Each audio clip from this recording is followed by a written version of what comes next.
কোন আদালতের এখতিয়ার নাই নির্বাচন কমিশনের নির্ধারিত সীমানার বাইরে গিয়ে নতুন কোন সীমানা নির্ধারণ। সুতরাং বেজার হই না খুশি হই,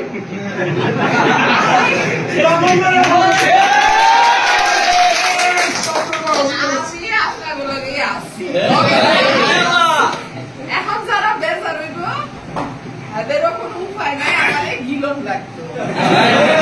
আর যারা খুশি তারা তো খুশি। আর একটা কথা, আমার যারা অনুসারী, আমার যারা সহযোদ্ধা, আমার যারা কর্মী, আমার সাথে যারা কাজ করবে, আমরা কোন প্রতিহিংসার রাজনীতি, আপনারা 20টা গালি দেন, আমি বলবো আলহামদুলিল্লাহ। কেন বলবো? কারণ আল্লাহ তাআলা বলছে যে গালি দিবে তার নেকিগুলা নাকি যারে গালি দেওয়া হয় তার কাছে চলে আসে। তো আপনারা করে 10টা না 20টা গালি দেন, আলহামদুলিল্লাহ আপনাদের নেকিগুলা আমার কাছে চলে আসতেছে। আর আপনারা যে মিথ্যা কথা বলতেছেন সেইটার সাজা তো আপনারা এমনি সময়েই টের পাইবেন। আমি আমার ভাইরা আপনাদের কিছু বলবো না, আমরা প্রতিহিংসার রাজনীতি করি না, কোনদিন করিও নাই, আমার বাপ চাচারাও কোনদিন শোধ নেওয়ার রাজনীতি করে নাই। এখানে আসাদ আছে, আসাদের কাছ থেকে আপনারা খবর জানবেন।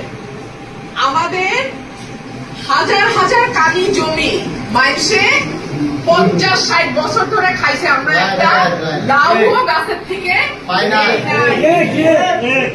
সুতরাং ওলিয়াদ সাহেবের পরিবার দেয়, ওলিয়াদ সাহেবের পরিবার নেয়। আর আমার কোন ভাই বোন পরিবার বলতে কিচ্ছু নাই, আমার সবই তো আপনারা। এইটুকু জায়গা আছে, এইটুকুতে যা হইবে এটাও আপনাদের। ভবিষ্যতে যদি আরো কিছু উন্নয়ন আমি করতে পারি সেইটার ফসলও আপনারাই। আবারও বলি, আমি আপনাদেরই মাটির সন্তান। বাকি 10টা ইউনিয়নের আমি যতটুকু আপন তার চেয়ে কিন্তু আপনাদের অনেক বেশি। আমি আপনাদের কারো মেয়ের মতো, কারো বোনের মতো, কারো হয়তো মায়ের মতো। সুতরাং আমি আপনাদেরকে ছেড়ে যাব না, আপনারাও আমাকে ছেড়ে যান।